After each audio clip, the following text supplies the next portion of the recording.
Buenas noches. Tienen cara de haberse portado mejor que ayer. Sí, por lo que se ve. Bueno, vamos a ver qué pasa hoy día entonces.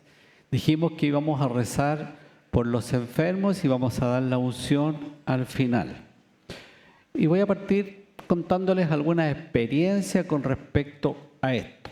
Hay muchísima gente que ha llegado a conversar conmigo en estos años de ministerio de exorcismo y antes de la pandemia yo tenía una bitácora en la que se daba media hora, bueno, siempre estaba toda una mañana, a veces la tarde atendiendo gente. Muchos llegaban porque, como les decía, pensaban que tenían algún mal espíritu.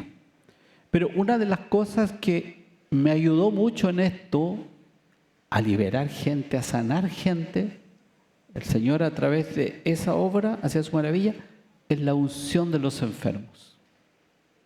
Muchas personas que pensaban que tenían algo, que les habían hecho alguna cosa, yo los escuchaba, los confesaba y les daba la unción de los enfermos. De hecho, yo lo hablé con mi director espiritual una vez porque pensaba que estaba como exagerando un poco, porque en Chile eran medios conservadores con este tema de la unción, que había que dárselo a los enfermos así nomás, ¿no? Y él me dice, no, los enfermos también son los que tenemos problemas del alma, ¿no? Enfermedades de la mente, del corazón, las emociones. Entonces, está bien. Como él me dijo que estaba bien, entonces yo le saqué el jugo al sacramento de la unción de los enfermos y lo sigo haciendo. Primero porque el exorcismo más eficaz, si alguien quiere que le hagan un exorcismo, ¿no es cierto?, es confesarse. Porque frente a la confesión el demonio no puede hacer nada. Dicen por ahí que el diablo nos quita la vergüenza para confesarnos.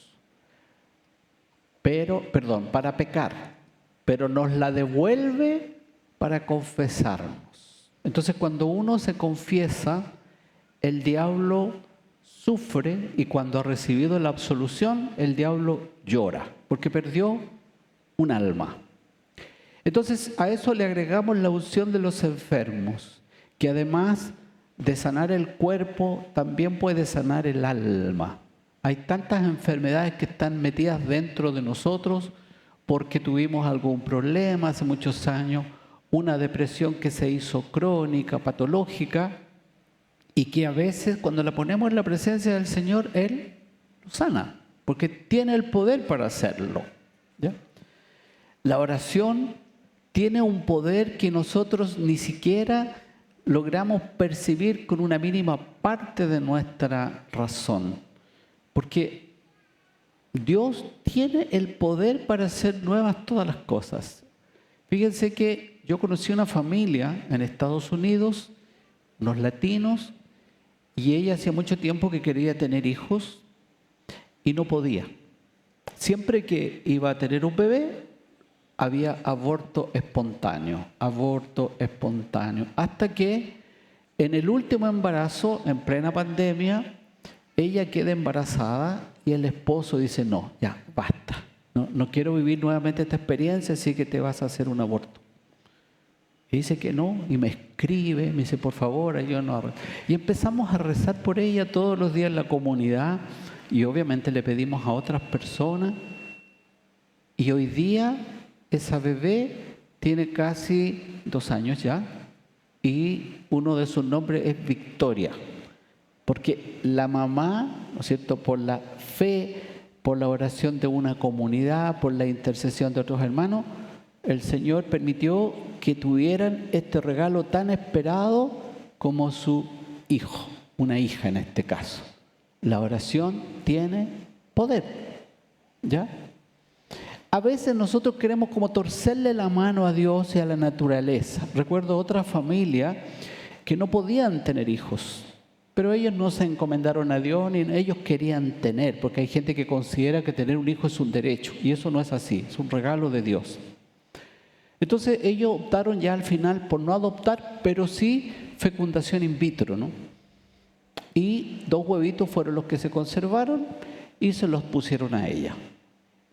Curiosamente, por eso que hay que tener cuidado con torcerle la mano a la naturaleza, porque eso no es castigo de Dios, es porque nosotros a veces queremos manejar las cosas a la pinta nuestra. Los 2 niños nacieron con problemas neurológicos serios. Ellos estaban cansados, ya no sabían qué hacer, trastornos graves.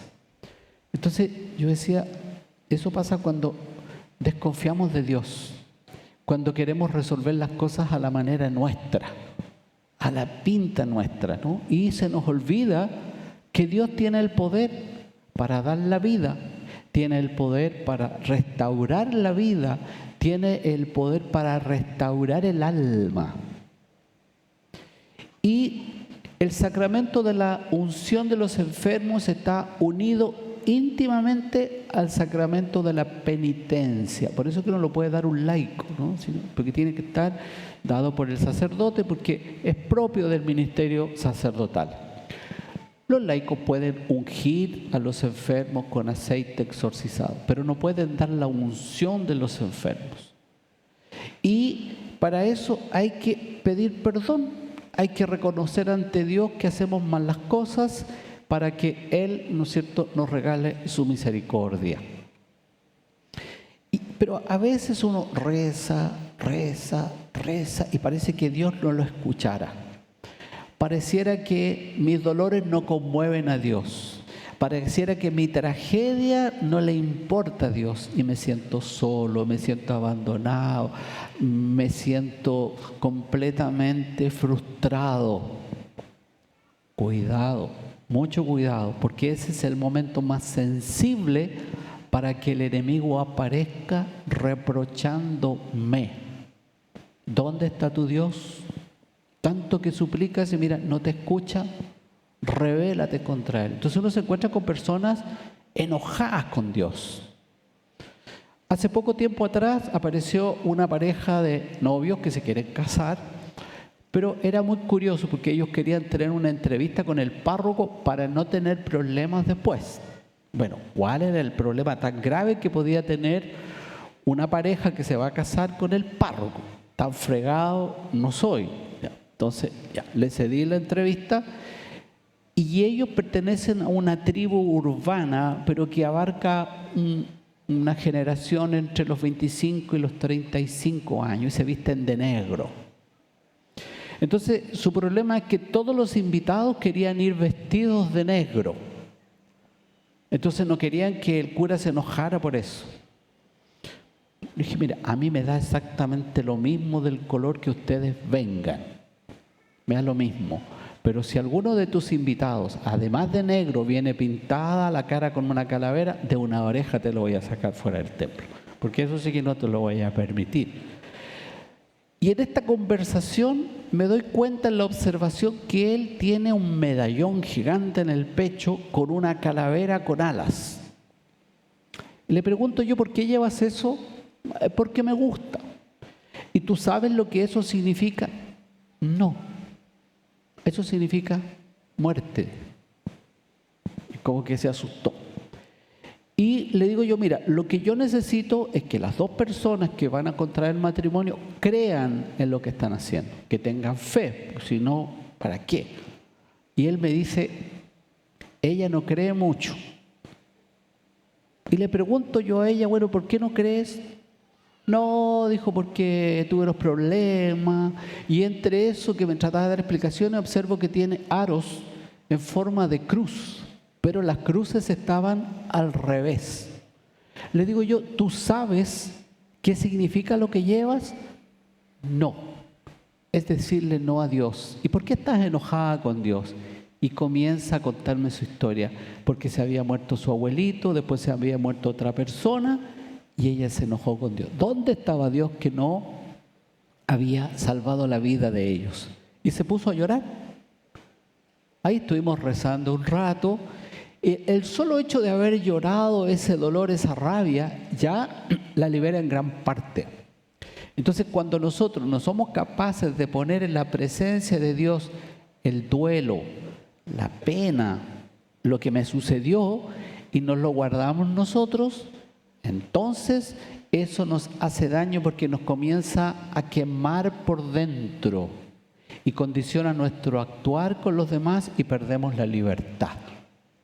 Y sufrimos inútilmente porque gastamos una tremenda cantidad de energía en mantener viva la llama. Ustedes saben que para prender un fuego se necesita combustible. Y el combustible se acaba y hay que volver a ponerle para que la llama se mantenga encendida. Bueno, ese es un gasto grande de energía para las personas. En cambio, el perdón, en cambio la puesta en la presencia del Señor del problema me libera, me sana, me permite vivir en libertad y gozar de la vida. Entonces, cuidado, porque el demonio, como dice San Pedro, anda como león rugiente buscando a quien devorar. Resistirle firmes en la fe.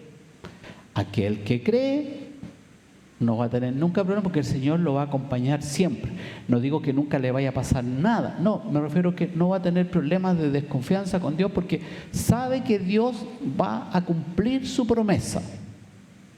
Abraham, acuérdense ustedes que Dios le promete ser padre de generaciones, pero sobre la misma siente que Dios le pide que sacrifique a su hijo, pero no empieza a cuestionar, pero ¿cómo si me dijiste una cosa? No, él va porque sabe que Dios va a cumplir su promesa. La Virgen María, dice el Evangelio, que lo que no entendía lo guardaba y lo meditaba en su corazón, porque sabía que Dios iba a cumplir su promesa. No tenía claro el panorama, pero sabía que Dios iba a cumplir su promesa. Es la certeza que nos da la fe. Yo creo que Dios me puede sanar. Yo creo que Dios me puede liberar. Yo creo que Dios me puede dar la paz. Yo creo que Dios me puede transformar interiormente. Aunque ustedes no lo crean, bueno, cuando yo era niño, yo era una fotografía. A mí me dejaban parado ahí y yo de ahí no me movía. Si me preguntaban, yo respondía. Tenía pánico escénico. Le tenía terror a las autoridades. Y agréguenle a eso que mi adolescencia se desarrolló en plena dictadura militar, que uno salía a la calle y andaba aterrorizado de que un milico, ¿no es cierto?, no le fuera a decir algo y se lo llevase preso y uno pudiera desaparecer, porque estaba toda esa cosa extraña, ¿no? Entonces, la autoridad para mí era un problema grave. Y yo transpiraba, me dolía el estómago. Yo recuerdo que en una misa, que me tocó a mí animarla como seminarista, había un obispo que era bien fregado. Y yo, como era un obispo fregado, busqué unas municiones, ¿no es cierto?, por ahí, las preparé y tomé algunas cosas de un libro de liturgia español para no equivocarme. Y yo, para hacerla mejor, tomo de acuerdo al texto que se estaba leyendo y salen unas palabras de libertad, de liberación de los oprimidos, de los pobres. Y de repente me doy vuelta y el obispo me hace así. Y estaba colorado como un tomate. Me quería matar en ese momento el obispo. Porque ¿de dónde sacar? Entonces yo temblé entero. Yo no supe responder. Yo me colapsé porque no tenía la herramienta. Era muy tímido y la autoridad para mí era algo que me aplastaba. Pues bien, cuando yo fui formador, me dejaron trabajando como formador, digamos, cuando yo fui ordenado, me dejaron trabajando como formador en el seminario y a cargo de la pastoral vocacional. Y eso me obligó a trabajar en mi historia, empezar a trabajarla. Y yo veía que a los jóvenes se les pedían miles de cosas que los adultos no teníamos. Me parecía muy injusto. Había que someterlos a un test psicológico y ninguno de los formadores nunca se había hecho un test. Entonces yo le digo, bueno, ¿y por qué no nos evaluamos nosotros? Yo los desafié. Ninguno del equipo se quiso evaluar. Yo me evalué junto con las personas que me acompañaban en el equipo de la pastoral vocacional. Y ahí la psicóloga recuerdo que me ayudó a darme cuenta de 3 cosas, y entre ellas estaba el tema con la autoridad. Estuvimos 3 meses, una terapia cortita. ¿Me van a creer ustedes que me cambió la vida en gran parte a partir de ese momento? Como yo soy chiquitito, yo era el padre Luchito, ¿cierto? Luchito, el Luchito para allá, el Luchito para acá. Después de la terapia, se acabó el nombre Luchito. Ni siquiera el padre, yo era el Lucho. Porque empecé a decir, no estoy de acuerdo, no me gusta, no me parece. Y empecé a pelear. Y después me mandaron a la parroquia donde estuve 18 años y ahí tuve que enfrentarme a los traficantes, a los grupos delictuales, a los bandidos, que al final terminamos siendo amigos y una muy buena relación, pero primero tuve que luchar con mis propios dragones, con mis propios miedos y vencerlos. Con la gracia de Dios fui adquiriendo una mayor seguridad, una mayor firmeza en esto. Y la cárcel, por otro lado, me obligó también a ir estructurándome en una personalidad mucho más desafiante, más firme, más clara, más consciente de que yo tenía un rol de profeta. Y el profeta anuncia y denuncia. Y me enfrenté a las autoridades. Y con el tiempo me di cuenta de que las cosas se habían dado vuelta. Yo antes le tenía miedo a la autoridad y ahora la autoridad me tenía miedo a mí. Bendito sea Dios.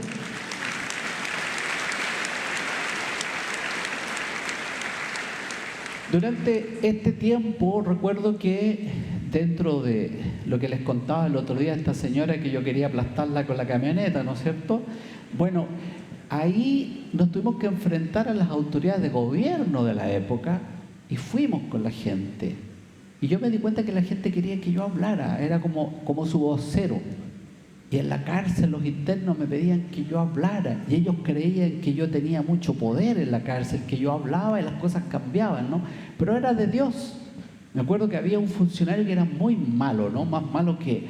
Pucha, que era malo, ¿no? Entonces, el tipo me decía, padre, ¿usted por qué no hace algo para que lo cambien?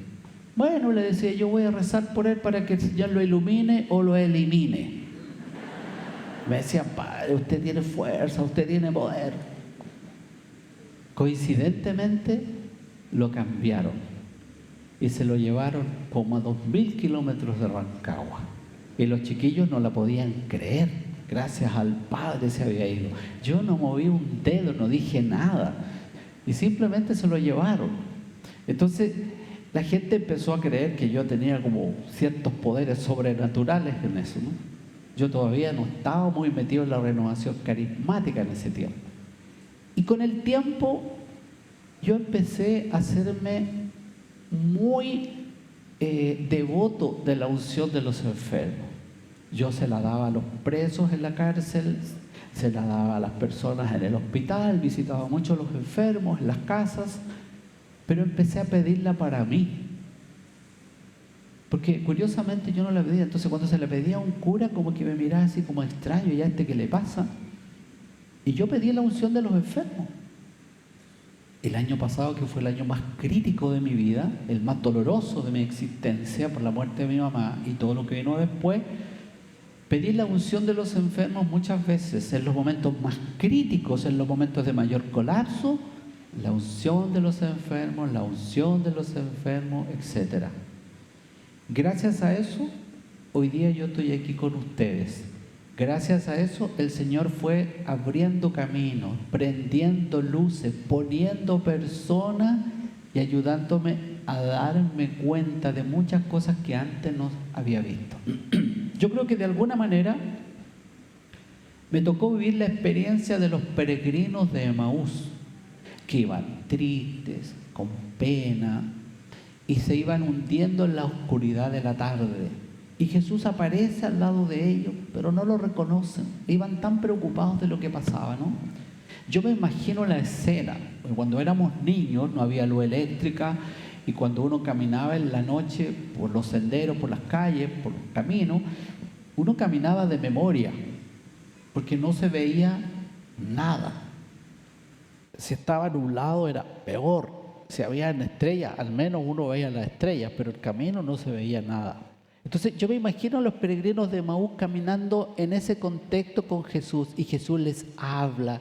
Ellos como que algo les va pasando, parece que esa voz la conocemos, pero iban tan preocupados de su problema, además de la oscuridad, que no le hicieron caso. ¿Cuándo lo reconocieron? Cuando lo invitaron a pasar y se encendió la luz. Era Él y no nos habíamos dado cuenta, por eso que nos ardía el corazón. Entonces, cuando uno anda en esta oscuridad de la vida, por la enfermedad, por un problema laboral, por un problema familiar o por cualquier otra cosa, el Señor está caminando con nosotros, nos habla, pero claro, pasa a ser más importante el problema que prestarle oído al Señor. Y es en ese momento cuando uno tiene que escuchar a Dios. Porque nosotros somos re buenos para ir a contarle, gritarle cosas, pero no lo escuchamos. La Madre Teresa de Calcuta, Santa Teresa de Calcuta decía que es en el silencio donde escuchamos a Dios. En lo personal, siempre yo he tenido una relación muy especial con el Señor, que escapa un poco quizás a lo que está establecido por la Iglesia, ¿no? Pero una relación tan cotidiana con Él, en todo momento, cuando estoy con una persona, cuando voy viajando, cuando estoy llorando, porque ahora lloro, hasta hace un tiempo yo no lloraba, ahora lloro, ¿no? Cuando me toca vivir algo bonito, hay un diálogo, Él está, yo lo siento que está ahí conmigo, yo lo siento que está ahí, que me acompaña, ¿no? Y que me comprende, que me entiende, que no me está apuntando con el dedo así para decirme te voy a aplastar, te voy a castigar, te voy a mandar al infierno. No, sino que cada vez siento que el Señor me levanta y yo soy el que me dejo caer. Pero cada vez que estoy en el suelo, el Señor aparece para tomarme de la mano, levantarme y consolarme. ¿Y saben qué? Eso me da una libertad tan grande que, si bien es cierto, yo tengo un carácter un poco explosivo a veces, pero no puedo estar enojado mucho tiempo con las personas. Me pueden haber hecho porque he vivido unas ingratitudes, pero enormes, que uno no se las esperaría nunca. Pero me he dado cuenta que no puedo guardar rencor. Me da pena, me da rabia, me dan ganas de retorcerle el cuello, pasarle el vehículo por encima varias veces. Sí, eso no lo puedo negar, pero no puedo perseverar en eso. ¿Por qué? Porque siento que el Señor me ama tanto y tiene tanta paciencia conmigo, que ¿quién soy yo para no tenerla con mi hermano? Pero eso no significa que yo le voy a mentir a mi hermano diciéndole que estoy súper bien cuando en realidad estoy hasta aquí con él. Eso lo digo. ¿Ya? Entonces, creo que una de las gracias que el Señor va concediendo cuando uno recibe los sacramentos es que Él va dulcificando nuestro corazón. Nos va ayudando a darnos cuenta que somos seres humanos, que no lo podemos hacer todo. A mí antes me quedaba un dolor en el estómago cuando no podía atender a una persona, cuando no podía ir a ver a un enfermo, cuando no podía hacer tal cosa y me sentía mal. Hoy día no, porque hoy día siento que Dios me ha mostrado mis limitaciones, que soy un ser humano, que me equivoco, que no puedo más. Yo no soy Dios, no soy Mesías, soy un simple sacerdote. Y creo que esa experiencia me ha enriquecido porque me ha dado libertad. Pero ¿cómo la he conseguido? Dirección espiritual desde los 15 años, nunca la dejé. Confesión frecuente, nunca la he dejado. Celebración de la Eucaristía, siempre. La oración personal, Aún en los momentos difíciles, cuando uno ya no quiere saber nada de nada, hasta eso le digo al Señor, ¿sabes qué? Estoy hasta aquí. Y cuando me pongo a trabajar, a mí me gusta el campo, la agricultura, las plantas, el pasto, las flores. Y cuando yo trabajo ahí, no puedo dejar de rezar, porque le doy gracias a Dios por la maravilla de la creación. ¿Cómo no creer en Dios si aquí yo tengo en mis manos una prueba de su presencia? Entonces, la vida se va transformando en una oración permanente, pero para eso hay que tener la capacidad y la fuerza que da Dios cuando uno se lo pide de perseverar en la oración personal, la dirección espiritual, la confesión frecuente y la celebración de los sacramentos. Eso te va a obligar a querer conocer a esa persona que te inspira, que es Jesús, lectura de la palabra. Pero además te va a ayudar a darte cuenta que aparte de la lectura de la palabra, necesitas otros elementos para poder tener en tu cabeza clara, a ver, por dónde va mi fe, hacia dónde tengo que apuntarla. La doctrina de la iglesia. Y eso te va a llevar a conocer la vida y la experiencia de otros hermanos que ya vivieron, los santos, los mártires. Me encanta a mí leer la vida de los mártires, y cada vez que hay una memoria, aunque no sea obligatoria, en la misa de un mártir, yo la celebro y le cuento a las personas qué es lo que estamos celebrando, quién era esa persona, porque ellos fueron los que dieron su vida para que hoy día nos pudiéramos encontrar nosotros aquí. Entonces todo esto va hilado, una cosa con otra. Entonces hoy día, ¿qué le vamos a pedir al Señor? Primero, que nos sane, obviamente, que nos libere. Y el compromiso de esta semana, de todas estas jornadas que hemos tenido, va a ser poner a Dios en el centro de su vida. No al diablo, no a los brujos, no a los chamanes, no a esa gente que tiene visión y cosas por el estilo, no, a Dios. ¿Y al diablo a dónde lo vamos a poner? En su lugar. ¿Qué es lo que tiene que conocer el diablo de nosotros? Solamente leía por ahí, la planta de nuestros pies. Porque Dios me ama, no quiere mi condenación, no quiere quiere el bien para mí, porque me ama y me ama entrañablemente. Entonces hoy día vamos a terminar este encuentro dando la unción de los enfermos. Ustedes son muchísimos, ¿no es cierto? Y nosotros no somos tantos los sacerdotes. Y tenemos 10 dedos nomás. Yo creo que nos van a faltar dedos, se nos van a gastar, pero vamos a hacer todo lo posible para que nos alcancen para ungirlos a todos. Y vamos a hacer unas adaptaciones pastorales, obviamente, porque no lo podemos hacer tal cual está en el ritual, pero ya tenemos el acto de perdón en la Eucaristía, tenemos la Sagrada Comunión, ¿no es cierto?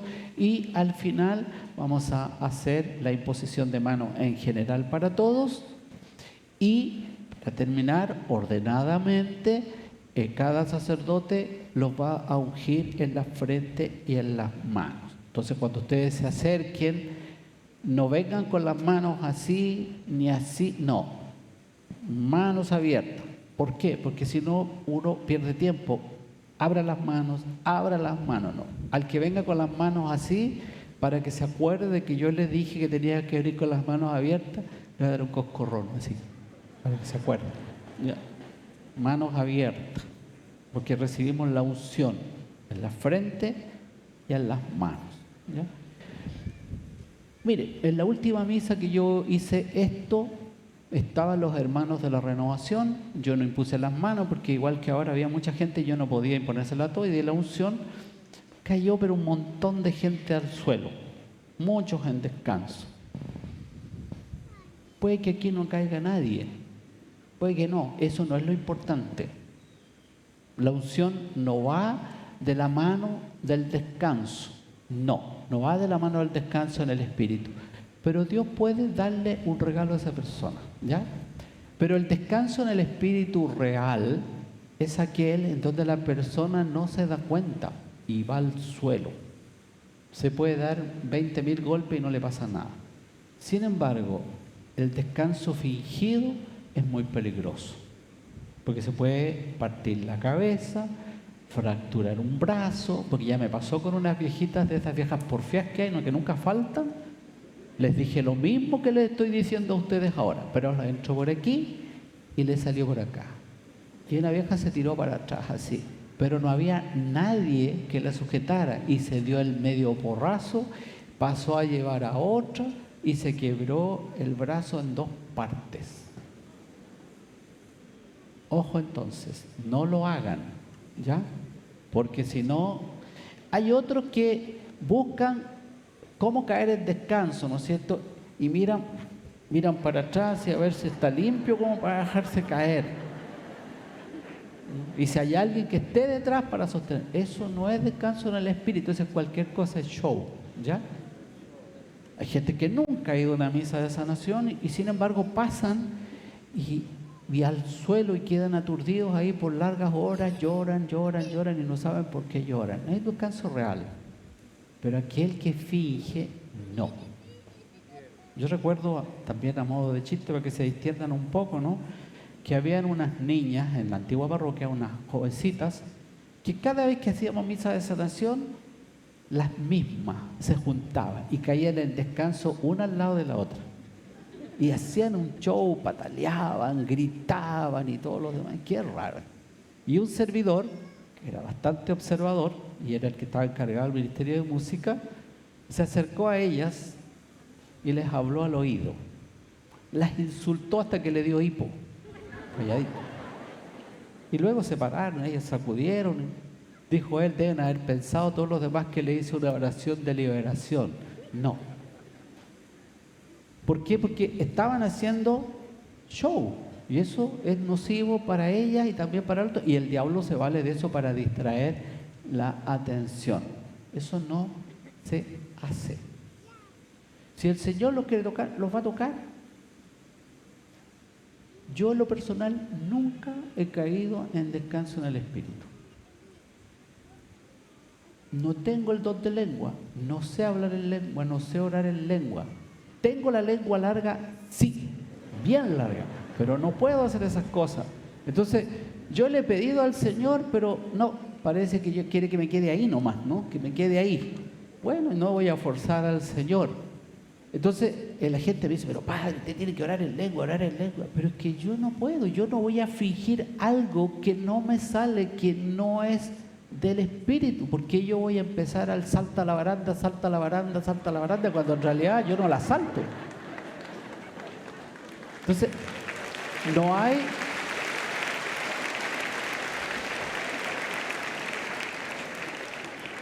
hay que fingir los dones que Dios no nos ha dado. Hay que ser humilde también para eso, ¿no? Y si el Señor quiere algún día me la dará, pero por ahora, y tampoco me desespero, ¿no? Y de repente he ido a jornadas por ahí, veo que todo el mundo, y yo realmente me emociona, me llega al alma cuando hay este canto en el espíritu, ¿no?, en el momento de la comunión, que es tan lindo, tan maravilloso, que a mí me conmueve el alma. Pero yo no lo sé hacer, y Dios algún día lo hará. Había un sacerdote muy venerable en Chile, muy conocido, el padre Agustín Sánchez, que tenía muchos dones él, ¿no? Murió hace un tiempo atrás. Y recuerdo que cuando yo empecé con esto de la liberación, yo estaba muy asustado y fui a hablar con él y le dije, oiga padre, ¿sabe qué me pasa esto? Yo tuve una liberación con una niña, estuvimos casi 3 horas y yo quiero saber si está bien lo que hicimos, si hay que hacer algún curso, si hay que hacer algo. No quiero meter las patas. Y el padre, que era de muy pocas palabras, ¿no?, me escuchó, me dice, ¿cuánto tiempo duró la liberación? Mire padre, como 3 horas. Allá me dijo. Curso corto, aprobado. Y eso fue todo lo que me dijo. Yo esperaba que me diera una charla, que me mandara a hablar con... No, aprobado, eso fue todo. Y él, cuando hacía jornadas en Padre Hurtado, que es un lugar grande también, como acá, donde se junta mucha gente, caían en descanso y él pasaba por entre medio de todos esos cadáveres que habían tirado, ¿no?, y los miraba y con el pie le decía, párate, estáis haciendo show, párate. ¿Ya? Y al servidor le decía, ya, preocúpese de esta está en descanso. Tenía esa capacidad para darse cuenta, ¿ya? Yo no, yo los dejo ahí nomás, ¿ya? Se caigan, se entuman de frío, ¿ya? Porque hace mucho frío en Padre Hurtado. Entonces en el invierno que tiene un buen rato al frío, mal no les va a hacer, todo lo contrario. Luego se paran. Entonces no hay que torcerle la mano a Dios, hay que dejar que Dios actúe y hay que ser humilde para eso. Y Dios hace su obra igual nomás, ¿ya? Entonces aquí va a dar exactamente lo mismo que de la unción de los enfermos cualquiera de nosotros, porque la gente tiene la tendencia, no es que el padrecito que viene es más poderoso, así que voy a ir ahí. No, se van a llevar una sorpresa, porque si yo veo que hay mucha gente en esa fila, yo le voy a hacer un oso y me voy a ir a poner por allá. ¿Por qué? Porque da exactamente lo mismo y ahí hay un pecado de soberbia también. Porque entonces quiere decir que no estoy creyendo en el valor del ministerio sacerdotal. O sea, el valor que yo le doy está restringido si el curita es conocido o no. No, eso es grave porque están cayendo en una tentación del demonio. Ya que les gusta tanto andar viendo el diablo por todas partes, ahí está el diablo metido. ¿Ya? Entonces, no está en la otra cosa. Ahí está. Cuando el diablo les dice, anda para allá porque ese tiene más poder, ahí hay que tener ojo. Porque ahí está el diablo apareciéndose para hacer aparecer algo bueno algo bueno, echándolo él a perder, desviando la atención, ¿no? Es como, por ejemplo, cuando la gente va a comulgar. Yo ya en Chile tuve muchos problemas porque había que dar la comunión en la mano. Entonces hay gente que era muy molesta porque no le daba la comunión en la boca. Señora, estamos en pandemia. Hay una provisión sanitaria, pero además la iglesia nos pidió y tenemos que ser obedientes. Y se ponían a alegar. ¿Y de qué le sirvió ahí ponerse de rodillas? Es como para darle una chuleta y tirarlo fuera. ¿Para qué? No tiene sentido. Porque era más importante la forma que el fondo. Y no comulgaban. Soberbia. Entonces, claro, es que yo soy más bueno porque yo recibo la comunión en la boca y ese otro la recibe en la mano, se va a condenar, se va a ir al infierno, que eso no... No. Lo que sí hay que tener claro es cómo se recibe la comunión. Y eso es lo que los fieles a veces no entienden. Yo en cada misa lo explico, pero en cada misa hay un viejo y una vieja. Cuando digo viejo y vieja son jóvenes y todo, pero por no decir una cosa más fea, ¿no?, que hace lo contrario. Le entró por aquí y le salió por acá. Les digo yo, mano derecha, sobre ella la mano izquierda. En esta posición se recibe la Sagrada Comunión. La recibo del ministro, la acerco y con la mano derecha la tomo y la consumo procurando que no queden partículas en la mano. Eso es todo. Pero ¿qué pasa? Van y se la quitan a uno así, con el picoteo, así. Ahí. Ahí es cuando dan ganas de... Pero como uno tiene el Señor que lo está sujetando, uno no puede hacerlo, pero ganas no faltan, ¿no? Pero sí les dije.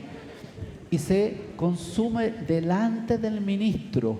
Uno no se puede ir con la comunión para la casa, como quien dice, ¿no? O lo ha faltado en alguna misa, que esas mamás que le consienten todo a sus bebés, a los monstruitos que tienen, a los chuquis, que el niño quiere que le dé, mamá, dame un pedacito, y como la mamá no le puede decir que no, se saca de la boca y le da. Me hierve la sangre en ese momento, me hierve. Entonces, cuando termina la misa, eso no se hace. Eso es grave porque usted está induciendo a un pecado. Ese niño no puede recibir la comunión porque no tiene conciencia y usted tampoco, porque usted no entiende lo que está haciendo. Entonces, es lo más sagrado, es el cuerpo de Cristo. No es que nuestras manos están sucias. ¿Y quién les dijo a ustedes que la boca no? Cuando un ser humano muerde a otro, tiene muchas posibilidades de infectarse porque nuestra boca está llena de bacterias. O sea, si fuera por lugares sucios, no podríamos recibir la comunión en la boca, porque por Dios que está sucia, ¿no? Aunque uno se lava mucho los dientes. La mano, el instrumento que nos permite, ¿no es cierto?, trabajar, comer, qué sé yo, atendernos, etc. Entonces, mano derecha, mano izquierda, recibo la comunión, la acerco y la consumo. Y que no queden partículas en la mano. Si quiero ponerme de rodillas, me pongo de rodillas. Hay curas que no les gusta que la gente se ponga de rodillas, ¿no? Tontos también, ¿sí? Pero bueno, pero si es una expresión de mi fe, para mí es lo más grande, estoy recibiendo. ¿Por qué yo no puedo respetar? No, es que tiene que ser. ¿Pero por qué? Si no se ha abolido en ninguna parte de la liturgia que yo tenga que recibirla de rodillas. De hecho, en mi parroquia yo normalmente tengo reclinatorio por si alguien se quiere poner de rodillas. Son 2 o 3 personas, pero se respeta eso, ¿ya? Hay señoras que van con velo, que son re malas algunas viejas, pero se ponen velo igual, ¿no? Ya, no importa, le damos la comunión igual nomás. Total, hay un gesto, hay algo que quiere expresar. Bueno, le damos la comunión. Pero hay sacerdotes que yo recuerdo que no le dieron la comunión a unos jóvenes que participaban en mi parroquia, en ese tiempo no estaba la pandemia, porque se pusieron de rodillas. Bueno, hay un obispo que hizo lo mismo. Entonces, no entiendo. Pero la cosa es así de simple. Pero claro, yo como feligrés, cuando voy a comulgar y al frente mío tengo a un neurótico, ¿no es cierto?, ya enfermo, y ese neurótico, ¿no es cierto?, me dice que me tengo que parar, póngase de pie. Bueno, humildad en ese momento. Me pongo de pie, porque a mí me ha pasado, ¿eh? Yo como sacerdote alguna vez he ido a misa así como camuflado y me he encontrado con algunos de esos, ¿no? Entonces me pongo de pie nomás, humildemente recibo la comunión y rezo por él. Porque si me pongo a pelear con él ahí, entonces quiere decir que él se la compré al diablo. Y el diablo logró su objetivo. Entonces, humildad. La humildad cuesta mucho. Yo de humildad tengo muy poco, casi nada. Pero los exorcismos, por Dios que tengo que ser humilde, porque si no el diablo barra el suelo conmigo. Entonces, hay que aprender a reconocer cuando uno puede y cuando uno no puede. Cuando corresponde y no corresponde. A hablar cuando corresponde y cuando no corresponde también. Y a decir lo que hay que decir sin miedo, decía el Evangelio de hoy día. No se preocupen, yo voy a poner palabras en su boca. Desde que yo entendí eso, dejo que el Señor haga su obra. Que no sea yo. Que yo disminuya para que Él crezca. Sea su obra y no la nuestra. ¿Les queda claro? Ya.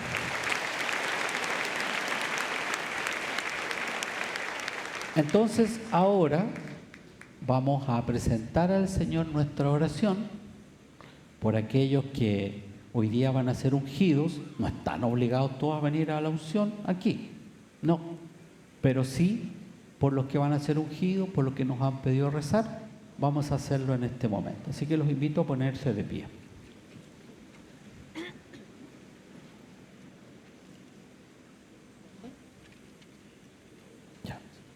Hermanas y hermanos, por favor, su atención. Hay un vehículo rojo, placa 4416 EIA. Debe moverse ese vehículo porque está perjudicando al otro que está a su lado. Placa 4416, una vagoneta roja. Debe moverse de ese lugar. Yo los invito ahora que después de cada petición, digamos juntos, te rogamos, óyenos. Señor, dígnate visitar a estos hermanos nuestros con tu misericordia y confórtalos con la santa unción. Oremos. Te pedimos, Señor, que libres a estos hermanos nuestros de todo mal, del cuerpo y del alma. Oremos. Te rogamos, Padre, que alivies el dolor de todos los enfermos que nosotros conocemos. Oremos. Te pedimos también que asistas a los que se dedican al cuidado de los enfermos. Oremos. Libra, Señor, a estos hermanos nuestros enfermos de todo pecado y de toda tentación. Oremos. Dale, Señor, a cada uno de ellos salud y vida, pues en tu nombre vamos a imponer las manos. Oremos. Bueno, les pido que en un momento de silencio inclinen su cabeza, y a mis hermanos sacerdotes les pido que extiendan sus manos pidiéndole al Señor para que envíe su espíritu a cada uno de ustedes.